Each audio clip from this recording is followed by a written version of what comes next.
Praise God. தேவனுக்கு மகிமை உண்டாவதாக. மத்தேயு 11:28 எடுத்துக்கொள்ளலாம்.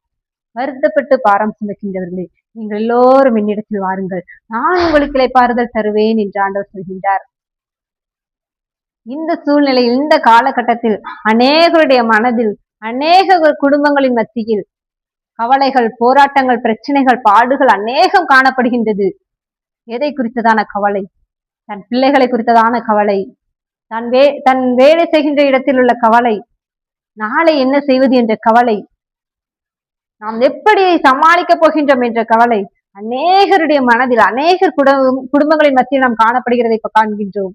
ஆனால் ஆண்டவர் சொல்கின்றார், வருத்தப்பட்டு பாரம் சுமக்கின்றவர்களே, நீங்கள் எல்லோரும் என்னிடத்தில் வாருங்கள், நான் உங்களுக்கு இளைப்பாறுதல் தருவேன் என்று சொல்கின்றார்.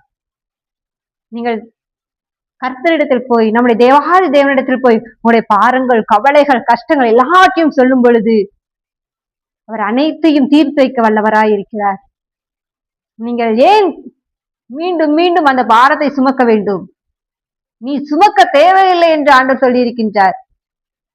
உங்கள் வருத்தங்களின் மத்தியில், பாடுகளின் மத்தியில், கஷ்டங்களின் மத்தியில் நீங்கள் கடந்து சென்று கொண்டிருக்கின்றீர்களா?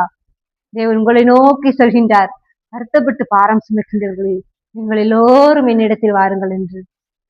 நம் கர்த்தரை நோக்கி பார்க்கும் பொழுது உடைய பாரங்கள், கவலைகள், பிரச்சனைகள், போராட்டங்கள் எல்லாவற்றையும் நம்முடைய தேவாதி தேவன் தீர்த்து வைக்க வல்லவராயிருக்கிறார். ஆமென்.